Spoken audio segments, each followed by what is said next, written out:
Okay, welcome back, everybody. Nice seeing you all. We're in Parashat Yitro, and the highlight, we have a few highlights in this parsha. The first one is Yitro coming to convert. Yitro wants to join our Jewish nation. He sees all the miracles. He sees everything Hashem is doing for the Jewish people, taking them out of Mitzrayim, splitting the sea. And he really comes, the Shem Shemayim. He comes out of his whole heart, and he wants to join our Jewish people. That's the first thing we're going to talk about. And we know the middle of the parsha is the Ten Commandments, the Seret Dibrot, the giving of the Torah. But our main focus for today, our topic we could call it, is how to get closer to Hashem, how to get truly close and have kirvut Hashem, truly close to Hashem, how Yitro got. So it says in the Midrash, Vayomer Moshe, HaKadosh Baruch Hu Amar LaMoshe. There's a conversation between Hashem and Moshe Rabbeinu, right before Yitro comes. Right before Yitro comes, Hashem tells Moshe three things. Ani hu she'amarti v'haya olam. So Hashem said, I'm the one who spoke and the world came into being. He said, I'm the one that, when I said words, from the words came creations. I was the one creating the world. Number two, Ani hum karev v'lo merachek. I am the one who draws near converts and I don't push them away. And he says, Adam ze shebatz lecha eno ba eloshim shemayim. He says, the person coming to you right now, aka your father-in-law, which is Yitro, he is coming l'shem shemayim karaveu ve'al terachekeu. Bring him close, don't push him away. Okay, three main things he told Moshe. I created the world. I draw Yitro near. I did not push him away. So too, you should not draw him near. And the third one was, you should not draw him far away, put him close to you. And number three is that he's coming L'Shem Shemayim. So there's three questions on this. First question is, what does the creation of the world have to do with Yitro coming to convert? What does it have to do with anything? Creating the world, Yitro converting. What's the connection? Number two, Hashem is saying it in a funny way. He didn't say, I'm the one who created the world. He said, I'm the one who spoke, and through the words, the world was created. What exactly is he trying to hint through the words Amira? Not that I created, but rather I spoke. What are we trying to hint to?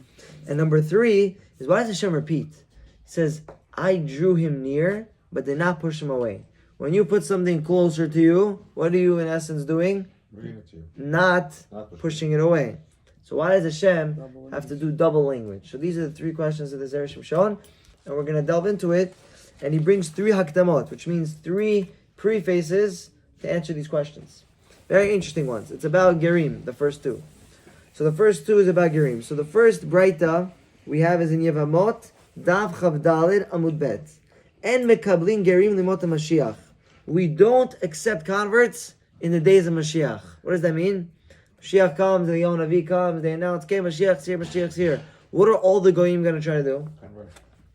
They're all going to try to, jump on the winning train. The winning train right now is the Jewish people. So they're going to all right now jump. We're going to say, no, I'm so sorry. No conversions happening right now. Right now, where it's cold, we're at a golden era. We're at a time of prospering times. What other times did they not accept Gerim because we were so prosperous? Because it was a golden age. Anyone know? Beit HaMikdash. Yeah, who was it? Who built the Beit HaMikdash, the first one? Shlomi. Shlomo Melech. Shlomo Melech and his father David. Their times was like, wow. Everyone saw the king of Klal Yisrael, David HaMelech, winning all the wars. Everyone's, listening to him. All the Jewish people united. Shlomo Melech, he took over the whole world. He had the upper world, the bottom world. He had everything. Yeah? So many wives, so much money. Everyone's like, let's go join the Jewish people. What do we tell them? You can't join the Jewish people. You cannot join Klal Yisrael when they're having good times. Why? Because are you going to join for L'Shem Shemayim? Are you joining for the right reasons? No. We don't know. We don't know if you're joining for the right reasons. Now you're going to ask me, what do you mean Shlomo Melech? Didn't he marry so many non-Jewish girls and he converted them? Right? How many wives do you have? 1,000. 700 wives, 300 pilakshim. 700 wives, 300 concubines, they're called. Half wives. It's like, you don't have to pay for them. It's just your wife.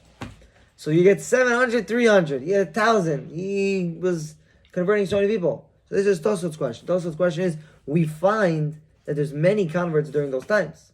So how could it be that the Gemara and the Braita is saying we don't accept. So Tosfot gives 3 exceptions to the rule. What are the 3 exceptions? So obviously, if the reason we don't want people to convert is because we don't want them doing it for the wrong reasons. You know, Jewish people, they're doing so well, they're having such good times, a lot of money, a lot of success financially. They're just going to join the Jewish people because everyone loves Jews at that time. They want money and they want fame. But let's say the guy's already has money and already he's famous. Say he's a princess, she's a princess. Is she allowed to convert? Yes. Why? She already has the money and she already has the fame. So the reason why she's converting is because of good reasons. Shem Shemayim. Or let's say the noble guy, he's already, rich, he's already famous, everyone knows him. He doesn't care to join the Jewish people just for fame, just for money. If he's really joining, if he's coming to convert, he's coming to convert for the right reasons. So the first exception to the rule, it's called Shulchan Melachim. He's already on the table of kings. Number 2, they convert on their own. If they convert on their own, doesn't mean they go ahead and they start dipping in the mikvah and they say, I'm now a ger. No. It means he leaves the not Jewish people, he lives by himself or whatever among Jewish people, and he keeps whatever he he keeps kosher, not Shabbat, because then we kill him. He keeps kosher, he, davens to Hashem, he does, lulav, whatever he wants to do, acts as if he's Jewish, shows that he really means it for years. And if they saw, this guy really meant it, so then after a few years, they're going to accept him, because no one's going to fake it for the long run. And number 3, if we recognize this guy is coming L'Shem Shemayim, okay, if we recognize the guy is coming L'Shem Shemayim, even if it's during the golden age of David Melech, Shlomo Melech, Mashiach times, we will really accept it. So this is the first Gemara. What? What? Even Mashiach's time? You don't have time to show. But let's say Mashiach sees you're really goy, that you want to truly become closer to Hashem, then yes.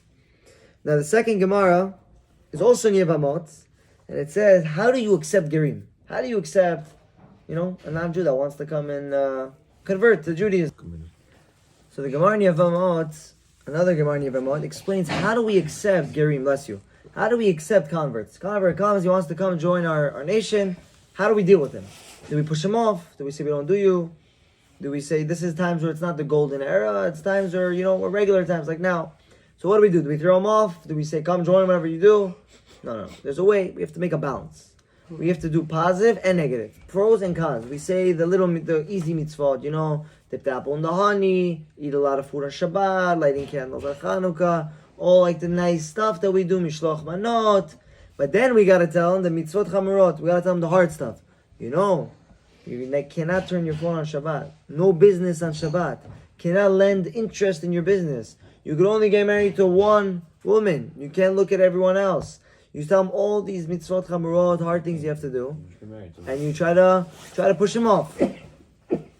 You try to push him off, and you try to make a balance, but you don't want to fully, get rid of him, but you want to keep him close, and that's what you're supposed to do. But don't tell him the severity of transgression. Don't start telling him, if you're gonna sin, you know what Hashem is gonna do to you. Hashem is gonna burn you alive in Gaon. He's gonna take you. He's going to roast you. He's going to throw glass down your throat. Don't show him, by your own revenge, the movie Gaon. Don't show him that shiur. You have to be nice to the guy when he's first coming in, okay? But you try to push him off at the same time. We actually had a story this week. It's crazy. Parashat Yitro, and a guy, I can't say it on the camera, but of a certain race, we can all know, came inside the yeshiva, and he came downstairs to the coffee room. Certain race, man. Come on, nationality. Black? So he came down, and I'm there. We're in the middle of learning for Seder. I'm with my charuta, and we're making teas. He comes down, and he says it's his birthday, and he's turning 31, and his life is meaningless, and he really wants to join the Jewish people. And he says, I see you guys are so prosperous. This guy, this Schwarza. Yeah, he comes. And he says that I want to join you guys. He's like, I'm ready. I'm with it. What was it? He tells me, my charuta, I'm ready. I want to join. And we're like, so my charuta is the one talking. And he's like, you know what we're doing? You know what we do over here? And he's like, what? He's like, you're going to have to, you know what you're going to do? You're going to have to keep kosher. No more cheeseburger, no more Popeyes, only kosher food. He says, I don't do these fast food places. I'm ready. We're going to have to learn. You're going to have to learn so many days, learning, figuring out the Torah, breaking your head over it. No, I love it how you guys all sit. He's like, what do you like about it? Like you guys sit in the room all together, about, like with unity. You guys are learning. You guys are reading books. It's like go to the library. They have books in the library. He's like, why do you want to join our nation? Go to book club. So you're supposed to tell the people why our nation? Are you just joining because for the good stuff? It's like you don't understand. My owner, my how do you call him? Boss. My boss. He's so prosperous. He's so much money. You know, all the Jewish people, they have so much money. They're so successful. He's like, you're joining for success. Hashem's not giving you nothing. No money, he tells him. He's like, you can't join for these type of reasons. And he's like, I want to get married. He's like, get married, not Jewish. So what is he doing? He's trying to push him off. He wants to know what's the real reason you're joining. And what's the last thing he told him to finally, throw him off? He said, you want to convert. But when you convert, you're going to have to get circumcised. The guy was done. The guy walked out. Right now. The guy's like, you know what? That's it. I'm just... Like, I already, he said he's Islam. He already had one. We said he still have to prick him again.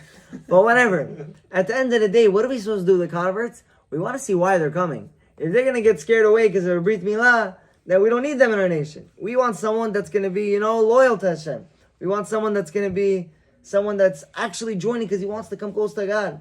Like Yitro, we're going to see. Third Hakdama, third preface, is a Mishnah Avot. It says the Mishnah Avot, it says, Shebe'mamarot bahem nivra olam. It says the world was created with 10 utterances, which means 10 times Hashem spoke. From those 10 speeches, the world was created. What are the 10 speeches? Anyone know? We have Bereshit, and 9 times afterwards it says the word Vayomer Elokim, God spoke. It says that in the Parsha Bereshit. In the first Parsha of creation, it says Vayomer 9 times. Vayomer Elokim, plus Bereshit, which is the first word, 10 utterances. With these speeches, Hashem, Hutzruchu Gedei Litin Schar LaTzadikim, says the Mishnah Avot, Hashem created reward for the righteous and punishment for the evildoers through the speech that he spoke on Bereshit times. What's the reason? So the Midrash Shmuel explains that this Vayomers, they transformed the world from like a spiritual world to a physical world. It brought it to more Gashmiut. Now we're more Gashmiut. Now we have Bechira. We have free choice. I have a choice of doing the right thing. I have a choice of doing the wrong thing. I have one path, and I have 2 paths in front of me, wrong, right. And every time we're always faced with these paths. If we choose the right path, what happens to us? Reward. If we choose the wrong path, chas v'shalom. And what's the diuk? How do we know this from the words? How did Hashem create the world? What are the 9 utterances that we said? Vayomer. How do we call God? We call many names to God.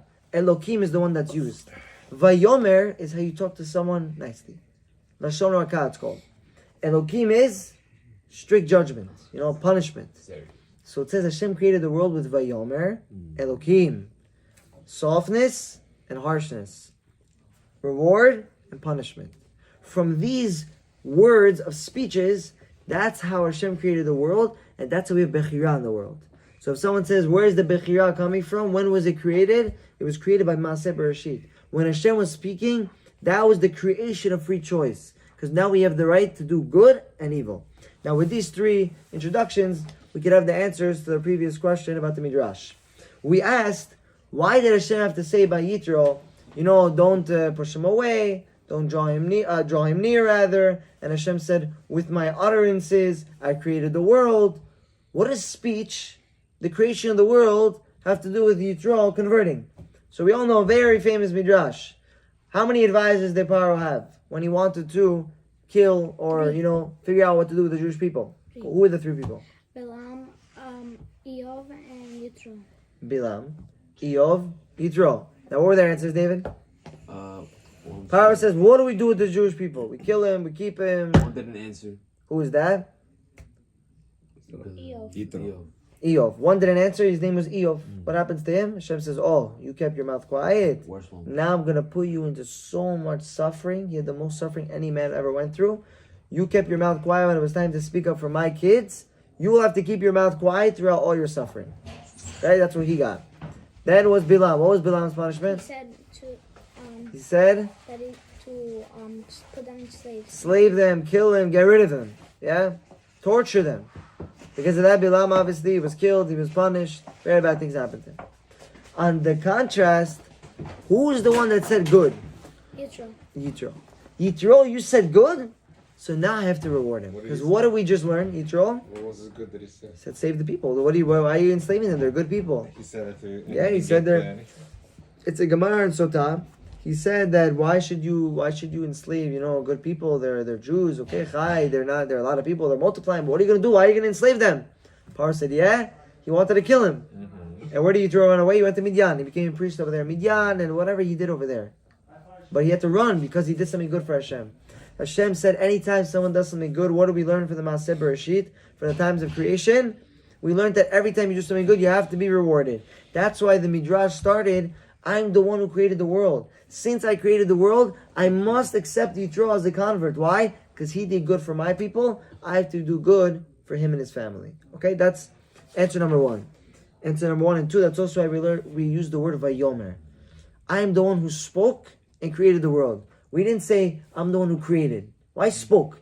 Because the speech is where we learn the Bechira. Vayomer Elokim. Hashem spoke. Strong name of Hashem, soft language of speech. Connection, Bechira.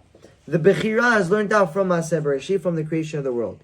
Then we said, Hashem says, I draw near and I don't push away. What is that meaning? From here we learn how to accept converts. From this midrash about Hashem's conversation with Moshe, we learn what do you do when a convert comes to you? You have to put him near to you, but at the same time push him away.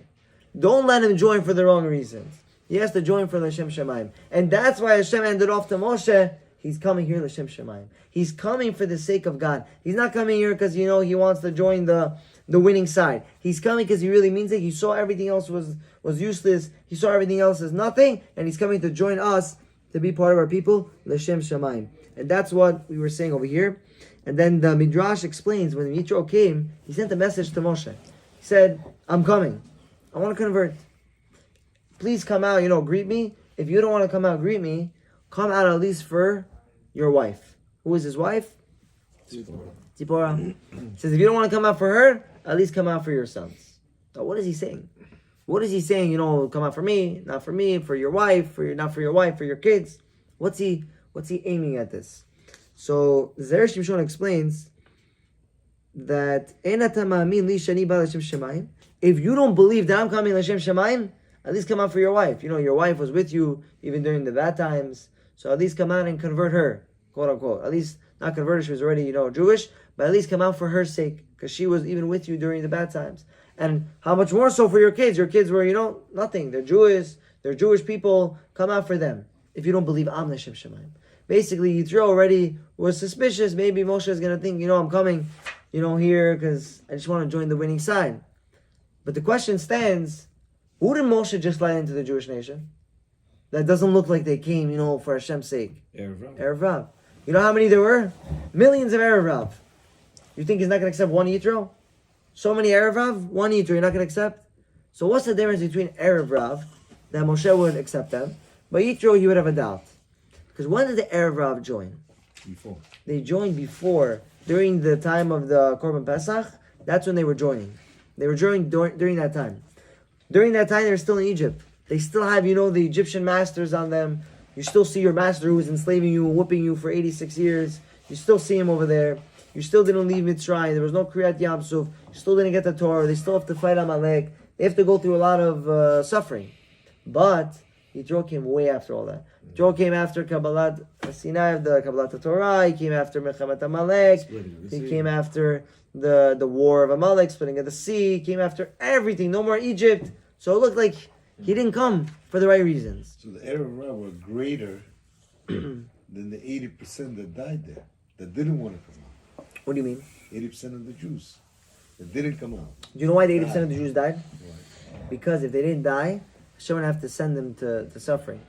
They died, they went straight to Gan Eden. Because right now, Hashem said, I can't leave you here. I don't mind you stay here. What's going to happen if you stay in Egypt? No. You're not going to die. You're gonna assimilate with the Egyptians. Understand? And if they assimilate, they lose all their chilek l'olam haba. Hashem says, I care and love for you so much, I want to give you olam haba, I'm killing you right now. You understand? That's why it's very important. Mashkiach was actually speaking last week about this. He said you cannot fall into assimilation. You cannot live with the not Jewish people. Some people, they move out to places, it's very common sometimes, where people just move out to places where only not Jewish people live. Or they're in places, they work, it's only not Jewish people. And what are they doing? They're assimilating themselves into the Goyim. You're allowed to work in a not Jewish place. But once you start being friendly with them, once you start hanging out with them, going to restaurants with them, chilling with them, what do you slowly become? Them. You become them. You become who they are. It actually says something amazing. It says, I think I saw this. It says, Amalek, they didn't go to Canaan. Why didn't they ambush the Jews in Canaan, in Israel, where they were supposed to be? So it says that the dress, the way a person dresses, is the way that defines them. They thought they would become like them. Because if you're going to dress up like the other person, you will become that person. If you start dressing up like the Goyim, if you start, looking like them, then guess what? You're going to be them. You're going to start speaking like them. You're going to start speaking their slang. You're going to start wanting to do what they do. They don't learn. You don't want to learn. They hang out, chill, go to these places. You're going to want to do all that. Why? Because once you look like them, you want to be them. When the Jews stand out in the way they dress, in the way they act, in the way they call themselves, those are the three things, right, in Mitzrayim that they kept. Then you know you're not going to lose your identity. Your identity is the outside. Yes, the inside is what matters. But your inside is also defined by your outside. If your outside is not matching your inside, it's going to corrupt the pnimiyut. It's going to corrupt the inside. So that's what they had that problem. I don't know how we got into this. I didn't even got into this. You were saying the Arab Rav. We're better, worse. Because they left. Because And they are not left. one of They it. did. Yes, You they were left. speaking about them. Yeah, they left. But the 80%, they were not bad. The Hashem just wanted for them not to assimilate. Okay? This was the simple pshat. Now we have a little bit of a deeper pshat. We mentioned this, I think, last year, I think. We spoke about this Zohar. It says in the Mukubalim, in Shar Pesukim, in Parashat Shemot. Very interesting thing. It speaks about Gilgulim. And it plugs in all the Gilgulim into this. Who was the Gilgul of Moshe Rabbeinu? Who was Moshe? Hevel. Migalgal. Who? Hevel? Good. Hevel. Who was the Cain? Yitro. Yitro. Yitro was Cain. Moshe was Hevel. What was the story with Hevel and Cain? Hevel wanted... No, that's one story. That's true. There's another story. They fought about something else. The sister. Hevel was born with 2 girls. Cain was born with 1. So Cain gets married to his sister. Hevel gets married to his sisters. Cain says it's not fair. You have an extra sister. I want the extra sister. I'm older. So what does Cain do? Cain kills Hevel on the fight for the extra sister. Who was the extra sister? Who was the Gilgul of the extra sister, extra twin sister? Tzipora. Tzipora was the Gilgul of the extra twin sister. And what's the... You hear this, David? Sure. And what's the remez? That Yitro and Moshe are technically brothers, Cain and Hevel. Because it says, Ani chotincha Yitro. I, your father-in-law Yitro, have come. Ani, what's the first letter? Aleph. Chotincha, Chet. Yitro, Yud. Aleph, Chet, Yud. What does it spell? Chi. What's a chi? Brother. I am your brother. Yitro is saying, I am your brother. I'm coming to you right now. I want to convert to Judaism, and I want to offer you Tzipora. I want to offer you your girl, your twin sister, extra twin sister, the one that you rightfully own, the one that was yours that I killed you about. I'm giving her back to you right now. This was Yitro doing the tikkun that he did when Cain killed Hevel. He was Cain. Yitro was Cain. He was doing this tikkun. And it says in the Gemara Makot, why did he think that Moshe is not going to accept him? Because there's a rule. Anytime you kill someone accidentally, right? Go el adam. You ever learned this? Gemara Makot. If you kill someone accidentally, what are you supposed to do? You're supposed to go away the Ir Miklat. Then when the Kohen Gadol dies, you're going to be free. When the Kohen Gadol dies, you go back to your city. Let's say you were a Rosh Hashiva. Let's say you were a CEO and you had to leave your city. Now you come back, someone else is CEO, someone else is Rosh Hashiva. Could you kick them out of the position and say, this is my rightful position? No. Why not? because we darshan, it says, Yeshuva rotzeach le'eretz achuzato. The murderer shall leave the city and return to the land of his possession. He shall return to the land, but not shav legdulato. But he will not return to the position of his prestige. You return to your house, but you don't return to your position. So Yitro says, if I'm going to join the Jewish people, I'm going to be the father-in-law of the Melech, father-in-law of the king. And Cain was older than Hevel. I'm going to return to my prestige over you. I'm the father-in-law of the king. I'm the guy who's, I could say this is my son-in-law. So if you could say this is my son-in-law, it's like saying this is my little brother. So again, I'm returning back to the position I used to be. And I killed you. And I'm not allowed to do that. So because of that, Moshe Rabbeinu might not accept him, says Yitro. So Yitro said, if you don't want to come out for my sake, come out at least for your wife. Who is his wife? The extra twin sister, Tzipora. But he says, if you don't want to come out for Tzipora, come out for your sons. Why does he not want to come out for Tzipora? What does she do so bad? So David, there's a rule. Anytime you cause someone to sin, even if it's not your fault, you're still blamed. Hear that? Tzipora, yeah, they were fighting over her. What does she do? She's just standing there. But since the fight was about her, and a death occurred because of her, she gets punished. Understand? She's still not punished, but blamed. She's blamed. And we learn this from the Rambam. The Rambam in Perek Zayin, Yichot Rotzeach, he says that a person, he causes great takala if something is caused because of him. So it was also caused by Tzipora. This is how the Zera Shimshon is learning. The causing is also the blame. So he says, at least come out for your children. Because you know who your children are? Your children are the descendants, the kids that Hevel would have had with this girl. Hevel would have had these kids. What were their names? Gershon. Eliezer? And Elazar, I think. Eliezer, maybe Eliezer. I think Eliezer. I'm not sure. I always get mixed up. Eliezer? Elazar, one of them. But those were his two kids. These two kids of Moshe were really the two kids of Hevel. Hevel should have had these kids. So he said, at least come out for these kids, because these kids are the kids that you were supposed to have with this girl. So we see that Yitro, he's coming, mamash l'shem shamayim. Because who's going to be saying, I'm not worth it, maybe your girl is not worth it, but at least your kids are worth it. He's mamash coming, because he's coming, he wants to come close to Hashem. He wants to come close to God. And what was the signs that made him come close to Hashem? He saw all the challenges that Bnei Yisrael went through, and he said, wow, the fact that they're able to withstand all these challenges, they're able to persevere through the tough times, that means this nation is worth going in. Because if when the tough times come, that's it, they fall, that's it, they don't believe in Hashem, that's not called Klal Yisrael. Klal Yisrael is when we believe in Hashem no matter what. And this is hinted to in Parashat Beshalach, in the first pasuk. What does it say? Vahi Beshalach Paro Ta'am, V'lo Nacham Elokim Derech Eretz Filishtim. He didn't let the Jewish people cross the easy path. What was the straight path? Right into Israel? Eretz Plishtim. Eretz Plishtim. Very simple, guys. Look at Mitzrayim in the map, Egypt. Egypt is here, Israel is here. The whole desert that they went through was right here. Okay? So if they would have went from here, just up by the Nile, from the Mediterranean Sea, that shore, they're straight into Israel. Why didn't they go straight? Why did they have to cross the sea, make a whole scene that everyone has to remember? What's going on over here? Why are you being dramatic? It's dramatic, right? What are you doing? So what does Hashem say? Ki karov, who? Because it's close. Ki karov, who? Because it's close. Because it's easy. Now, if you look at the Midrash gives a lot of reasons why they didn't go that path. You know what was on that path? The dead bones. There was the dead bones of Shevet Ephraim. Shevet Ephraim rebelled in Mitzrayim. They said, we're not being slaves. We're out of here. They go to Israel. They march their way to Israel. On the way there, they get slayed. All of them. All their bones, no one even bury them. They're on the floor. Imagine you're going to walk. You're going to see the cousins, your brothers that passed away. That's scary. They're all going to get scared. They're all going to be, their spirit is going to be destroyed.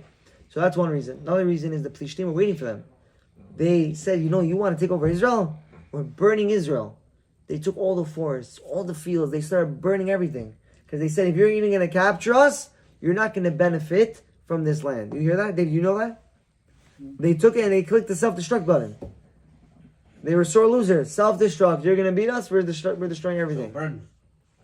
Exactly. So where did they go to then? They didn't go that path.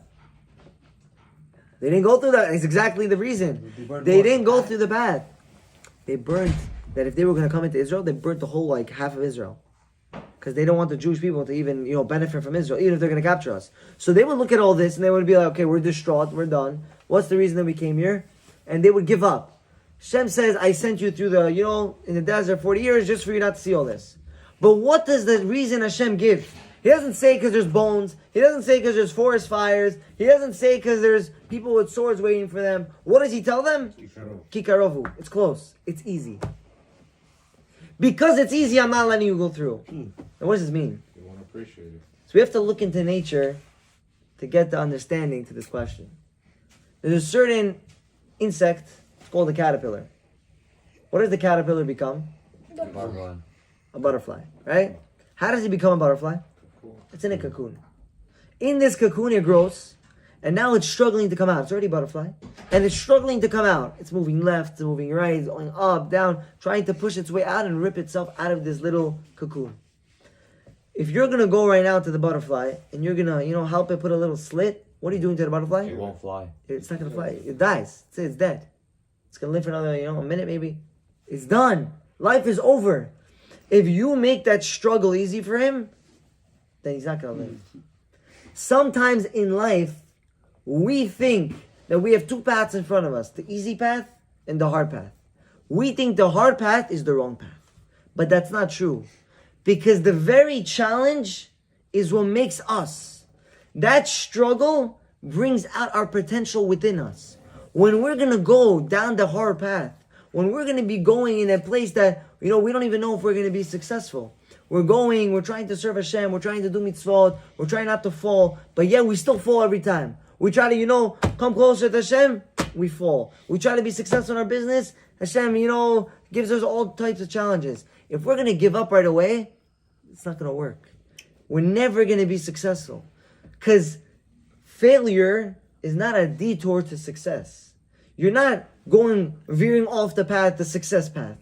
You're behatzlacha if you're having a hard time. If you're going through hard time traffic or whatever you're going through, that means you're on the road to being matzliach. You're on the road to having success in your life.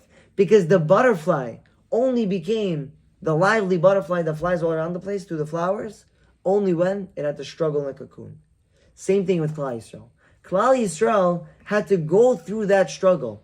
Had to go through the struggle of the 40 years in the desert. 3 days, Israel. Very, very simple. Just go. Easy path. No. Kikarovu. It's too easy. You have to go in the desert. 40 years. No food? Ask for food. Man. No protection? Clouds. They had to go through all this hardship in order to make them Klal Yisrael. In order to make them the Jewish people that could withstand everything. In order for them to accept the Torah, it was not in the easy path. Come into Israel, have the whole mountain, have a whole parade. We are now accepting the Torah, fireworks, tatach. No, in the desert.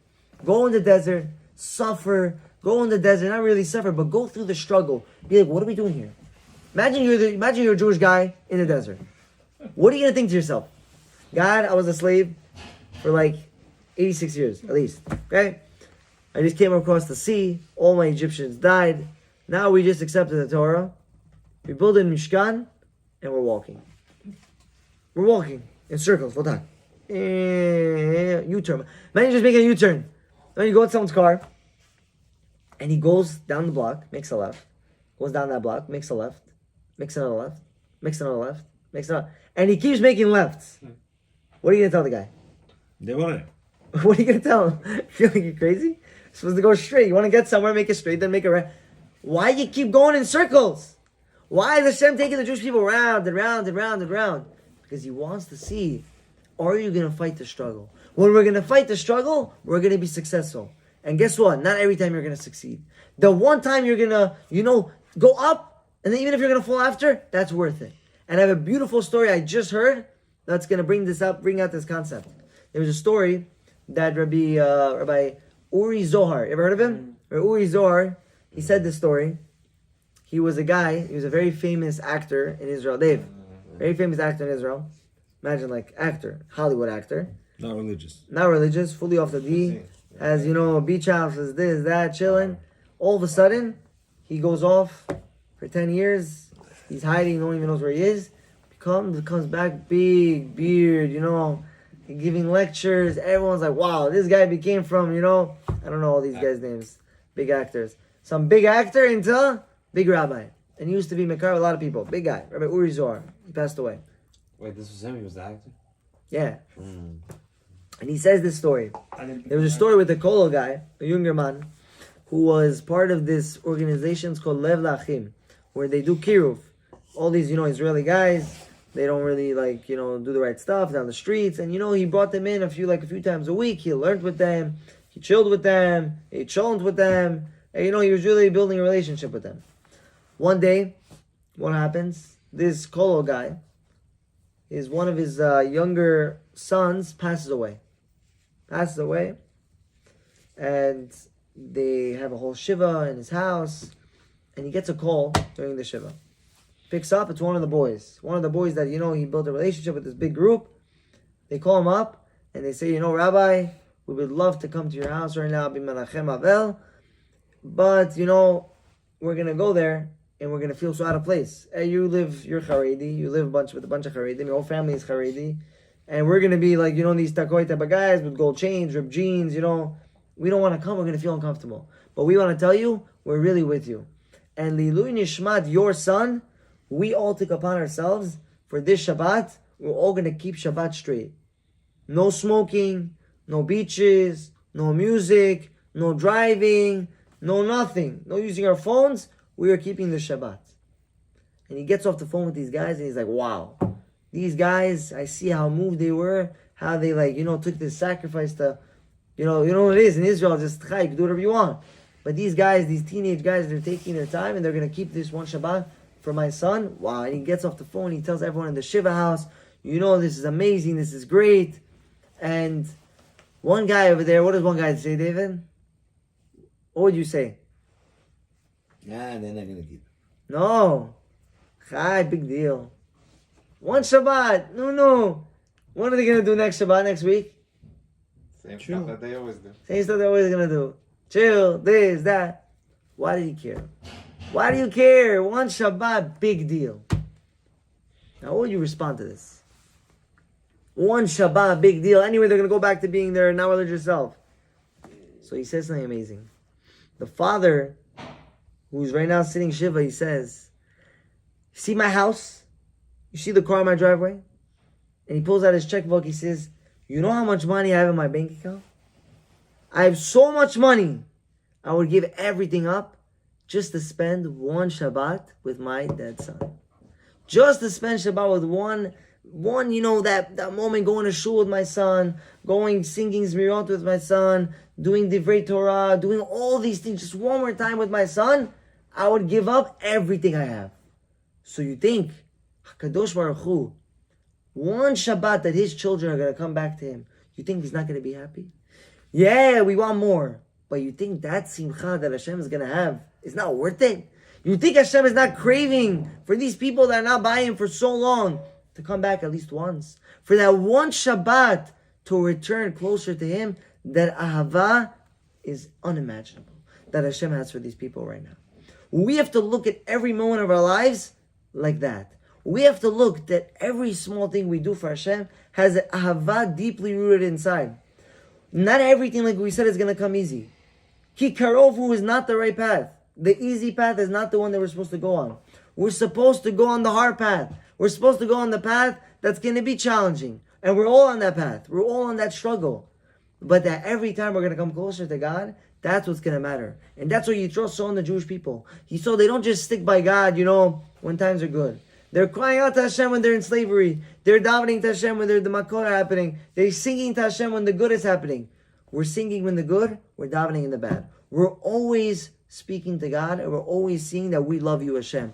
And that's how we have to live our lives. We have to live our lives with the emunah in Hashem. That everything we're doing, even if it's one small thing. Even if one small thing we cause our friends to do. We could be mekarev people. Just one thing could change the world. Baruch Adonai Le'olam.